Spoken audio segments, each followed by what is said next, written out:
Okay, first of all, I'd like to just say that a couple of things. That number one, I think I mentioned our coaches. I'd be remiss if I didn't say Aristotle Thompson is our recruiting coordinator. So he coordinates a lot of things on top of coaching special teams, the running backs, because we do a lot more than people think we do on a daily basis. So Aristotle did a great job. His wife Sarah helped out with a couple of things we got right here. And all the wives help out in recruiting, because I think it's an opportunity for them to see, what we're going to be and who we're going to be and things like that, and kind of give that mother presence to our program. So thanks to all the wives as well. I do want to mention one other thing. Raven Middleton, I know that question's going to come up, but because he put it in his bio, I think I should address it before I get the questions on it. Raven visited about, I guess it's 9 days ago, AT? 9 days ago on a Friday night. Came up really excited about being a Cal Poly Mustang. His dad was really excited. His dad was 64 years old. They had 3 other siblings. All 3 had been college graduates. And at dinner that night, his dad was so excited that he had never been to San Luis Obispo and said, "Hey, man, I cannot believe that my son has an opportunity to go to school here and become who he wants to become as a young man." And unfortunately, those were the last words he spoke. So on his visit to Cal Poly, in the hotel room, his dad passed away. And it was an extremely difficult day for all of us, but most importantly for Raven, an 18-year-old young man up here on his visit, to wake up in the morning and find out that his dad's heart had stopped. He probably wasn't going to live. Justin Wood did a tremendous job. Saga Tuatelli did a great job. AT took him for a walk. I got a phone call on the way to go see all the recruits at breakfast saying, "Tim, we need you down here." I got down there. I met a couple of police officers I knew from the Pismo Beach area, and they said, we're not going to tell him yet, but he's not going to make it. And so we took him to the hospital, did everything we possibly could for 4 hours, including allowing him to talk to his mom. Because it was an out-of-area death, they had to ask questions of him. This young man really has got the it factor. And it really came through loud and clear as we went through the day that this was the kind of guy we needed to have here. Sometimes, I talk about the 1960 plane crash and how a tragedy has helped develop a philosophy of who we'd like to be by those survivors and those who passed and the families that supported everybody through that thing 55 years ago. And this young man proved he's got it, because he was actually living it. He had to deal with the tragedy and all those things and did it so well that I just want to make sure I mention him. It's a special exception to all this recruiting process that you see on ESPNU and all that great stuff. This guy had to deal with something special. And what he said in his bio, if you look at his bio and what he said, "You know what? From now on, Cal Poly is always going to have a special place in my life, because I finally realized I came there for a purpose, for a reason. I wanted to be here, and my dad passing, that's where my dad died. I'm going to make this the best place I could ever make it." So he's unique. It's an extraordinary story, and I just wanted to make sure I mentioned it before we moved on. So before we get to questions, I just want to say, Raven Middleton, you're in thoughts and our prayers. The services are this Thursday and Friday, and we're glad to have you as a Mustang. We'll open it up to questions. Please use this microphone. And we will start with J.D. Scarnham. Sure, Coach. In your introductory statement, you kind of alluded to some guys that you may have lost. Even if you can't talk about specific guys, I wonder, how how often does that happen for you guys? A two-part question. How often does it happen for you guys? And also, how do you feel like you performed against the FBS teams that you were recruiting against this year? Well, a couple of things. I'd like to start off, I think that's a good question, but if you look, we have 5 3-star recruits for the first time in the history of Cal Poly football. 5 guys, whether they're transfers or the 2 that came here. Tyler Wisenhunt, 3-star recruit. Jake Smeltzer, 3-star recruit.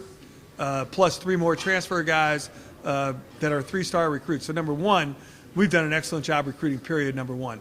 Number two, as far as who you lose and who you don't lose, if you look across the country, I heard a story about the guy from Auburn that was the number 1 guy in the country this morning, and he signed his letter of intent and then he had second thoughts. And that just happens in this process. So my thing is, I'd rather talk about the guys that said yes and not talk about the guys that said no. And we have a tremendous class and a tremendous amount of guys that felt like Cal Poly was the right place for them and to make it the very best place they could make it. They chose this for all the right reasons. And that's exactly what I talked about earlier, is they chose it for the whole of who we want them to become. I also think our coaches did a great job of being prepared for people that might say yes or no at the end. And the opportunity for those guys to say, I'm in, yeah, that was an awesome opportunity. Coach Tuatelli last night had a difficult job, and he did it last night like, exactly like I expected him to do it, and performed exactly like we thought we could. And because of who we are, we were able to get guys that are very good football players to say yes for all the right reasons. And those that said no, so be it. To me, I mean, we're going to talk about the guys that are here.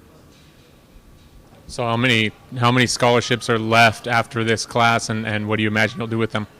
Well, we have a few left, and two things. Number one, I always reward guys that are in the program that have walked on here in the past and have earned the opportunity to get some money. And I think we're going to reward 3 or 4 guys that are here right now, and then we'll move forward, and we'll keep our eyes and ears open over the next couple of weeks. We do have some high school guys that we're still interested in at certain positions, as well as some guys that we'll look forward to seeing what their decisions will be after spring football practice at other 4-year schools. Yeah, and if there was, to talk about the guys that did sign, if there was, a trio or a top, 4 or 5 guys that you would highlight that you're really happy you got, I mean, who would they be? Well, I don't think there's any question that you have to start in the secondary with some of the transfer guys and that we have. I mean, length is something we definitely want in the secondary, and to get Kevin Griffin and Jarek Rosales, who were high school teammates at De La Salle, that still are 4 years to play 3, those are good gets for us. So there's no question that those guys are somewhat highlighted in what we're doing. Cutler Salmon, defensive tackle, I think is a great guy for us. DJ Peloso as a running back who played an offense that's similar to ours, whose learning curve is not going to be very large, let's say it that way. Colin Goebel had multiple offers at some of this year, arguably the best FCS schools in the country, as well as some FBS schools, because he was 3 for 3 to play. For him to say yes, I think that's a great get for us as well. But you never want to overlook those guys that said yes all along. Khalil Jenkins said yes early as a quarterback, and he is a tremendous athlete, not just a quarterback. And we offered him early, and he said yes early. And those are the kind of guys you love to have in your program, especially at his position, that yes meant yes. And sometimes in this world, we deal with some young people and some families that somehow, some way think that yes doesn't mean yes, and that they look for other things above and beyond where they're going to be and all those things. And having Khalil at the quarterback position is a great thing. On the opposite extreme, you take Trey Nahaus, and Trey is a Sacramento Player of the Year, 4.0 student guy, great football player, great family, great guy, and he doesn't have all the love that he thought he should get, from us included. And when we finally did offer him, we went and saw him a couple of times in person. We loved him. And I remember with Coach Tuatelli, Coach Brown, and myself, we walked out of the office the last time and said, why are we not offering that guy? He's exactly what we do want. So it took us a minute, but once we did, his face lit up, because this is where he knew he wanted to be too. And I think you take those two extremes, and those are the two extremes that we're looking for as far as the type of guys that want to be Cal Poly Mustangs. And I think that it was evident everywhere in our recruiting class that Cal Poly is an up-and-coming university as far as who we are academically. But like I've said many times before, who we are as a football program, the best is yet to come. And getting these types of young people to say yes this year is going to make us have the opportunity to be 2015 champions in the Big Sky. Questions from Trent Murfield, Mustang News. Hey, Coach. You talk. It seemed like a common theme with a lot of these guys was fending them off from other schools, even like the Pac, things that may not have been thinkable many years ago. Can you talk about what your staff did differently this past year and the success of this that perhaps maybe didn't happen or not as much in years past? Well, I think, again, the number one thing I'd say, the growth of the university, I think, is a great thing to point at right now as far as, who we are as a university and what young people can achieve by attending here and graduating here. I think that's a huge part of what we do when we're on the road. But let's just take Tyler Wisenhunt for example. I mean, Tyler is is a great example of Jim Kraft continuing to recruit him. It's his area. All the coaches have an area. Continuing to talk to him, continue to inform him and educate him on who we are, and for him to do his research as well. But he had University of New Mexico, UNLV. He had several Mountain West opportunities. But I think when he came down with his mom, I think people came down there and they had the wow factor. Even though we may not have the best facilities, like I said before, but they had the wow factor as far as the people in the program that we do have, the university itself, and who we are. Because when the dust settles, really who all these guys are left with, I don't care who we're talking about up there, ESPNU and all that great stuff. When the dust settles, you know what you have? You have the people you're with. That's really what's left in life. And I think that he saw that, and his mom saw that on the visit. And you can tell the story, but sometimes they have to see the story. And I think he's a good example of a guy that turned down FBS offers because he really saw the value of who we were at Cal Poly. And, I hate to say this, and a lot of people don't want to how good we are in football. We're good. It's not like it's just all about the academics. Yeah, that's a huge piece of it. It's a huge piece of their future. But the reality is, they love football, and so do we. We want to win on Saturday nights. I don't want to underestimate the fact that football is important to us. And I think that Tyler Wisenhunt and several other guys that we're talking about right now, they saw it. And they saw it up close and personal. And I think once they got here, I think all the stories we tell in the recruiting process, when we see their families, their coaches, meet them at school, they saw that those stories were actually factual. Because guess who our best recruiters are?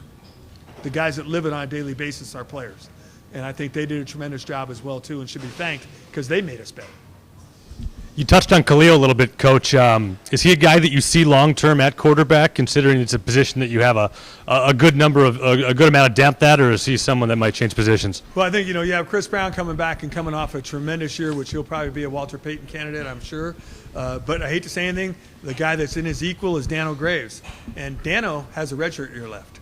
So having Kai Ross here now, and bringing Khalil in, and then there's a young man named Andrew Barner that's here. We got to find out who could be number 2 if we decide to redshirt Dano Graves. So the quarterback position is extremely important to us, and obviously we want to be as efficient and as effective as we've been this past year, but we are also looking to the future. And Khalil, there is no doubt, he is a quarterback. And we think that he's further along than some guys that we've had in our past that have been very productive players. As far as the whole position, but his athletic ability starts in basketball, and his basketball team has changed direction, his flat-out speed, his throwing ability, and the one thing that some people can't measure at the quarterback position is your passion to be a quarterback. And you hate to look at the top level of guys that are out there, but take Russell Wilson. Undersized, a lot of people said, nah, maybe not, all that great stuff, plays professional baseball, truly a gifted athlete. Khalil Jenkins is an extremely gifted athlete and really is passionate about playing the position of quarterback.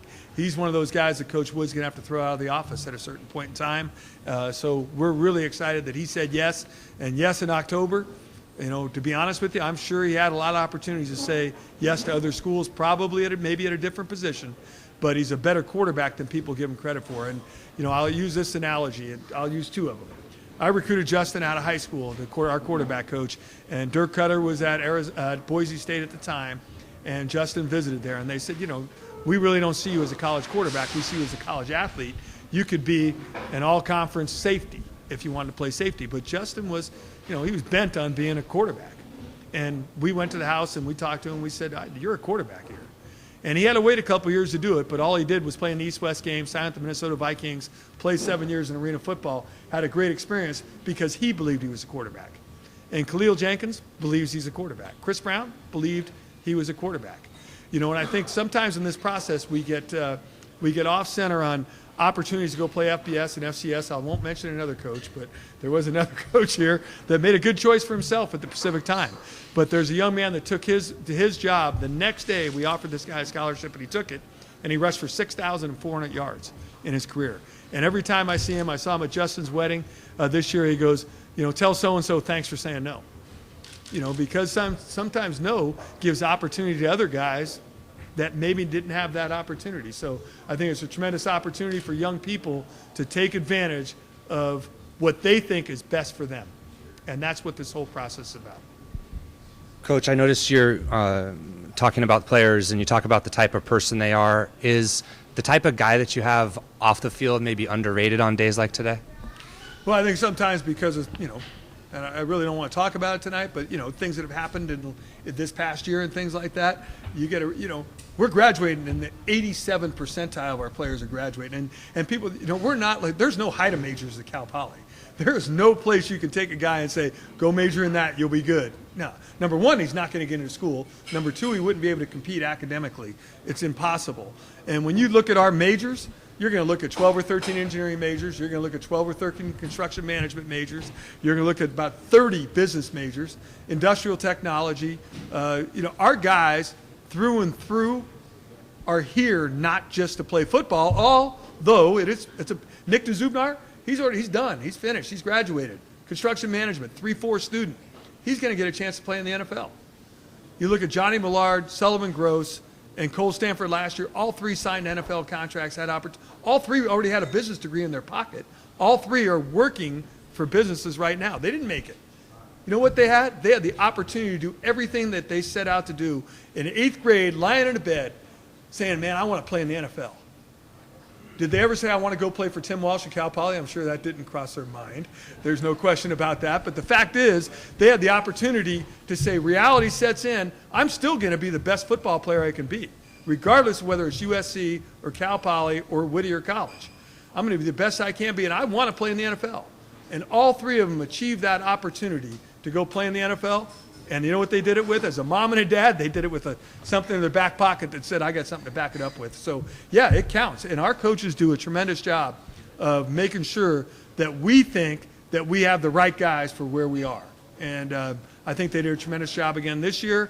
And we're going to move forward with the guys we do have that believe that Cal Poly and Cal Poly State University is the best place to get a degree and play college football at the Division I level and win championships on and off the field.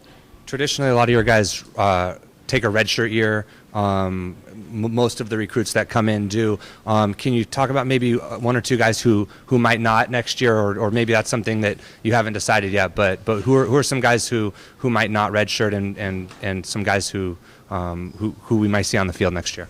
Well, I really think if you look on the offensive side of the ball, we don't have a lot of holes. I mean, Willie Tucker comes back at a wide receiver position that I think really has improved over the last couple of years. So on the offensive side of the ball, I really don't see freshmen coming in and playing, although we're going to tell every guy to come in, and you got to make your worth anyway. You want to make a statement about who you are when you do show up here. So be ready to make a statement. So we'll see what freshmen come in and want to make that statement about who they want to be. We might need somebody at the position behind the quarterback to do that. So Raven Middleton or Trey Nayhouse, those two guys may have to be guys that can come in and be backups at those particular positions. But for the most part on offense, we're pretty good. On defense, yeah, we're going to need some of the transfers to come in and play immediately, and there's no question about that. Could there be some young guys that have to come in and play? I would say that's a possibility on the defensive side of the ball. But the reality is of it, the guy that's probably the most physically ready probably is Nick Navarro, probably as far as being the most physically ready. A guy like Cutler Salmon that had multiple opportunities at bigger schools, but he's still a guy that his best is yet to come. And I tell all those young guys is, think of it this way. If you really put a great year in your first year, how good are you going to be when you're a year older, 4 more years down the road? And so that's kind of our thought process. But the reality is I think our transfers are going to come in and play early.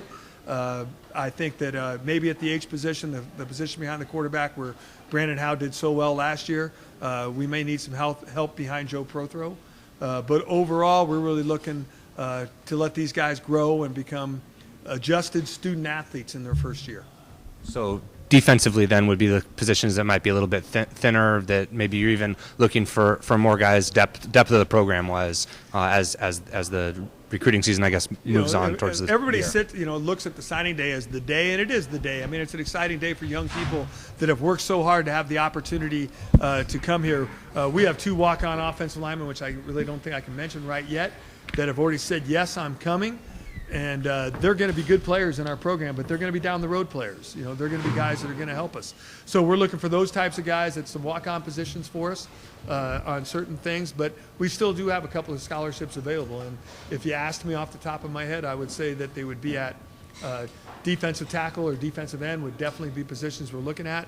Other than that, I think 100% we filled the voids for what we need to be as far as the 2015 team, which is what we aspire to be as coaches and as a football team. I tell our players every year, you know, that the most important thing for us to do is to get better. So you guys get the opportunity to get better in the weight room with Coach Holder, and we get the opportunity to get us better by what we do on the road recruiting guys. You know, and I look back 5 years ago when Giovanni Sani came here as a walk-on offensive tackle. In his freshman year, he started 9 games. So best players are going to play. So we want every freshman to come here with the idea they're going to play. That concludes the press conference. I'd like to thank MOTAB for letting us use their facilities today. I'd like to thank Tim Walsh and the fans and media, and we'll see you next year. Go Mustangs! And for those of you that don't know, September 5th at the University of Montana. Let's go, baby. Huge opening game. So looking forward to it. Thank you very much.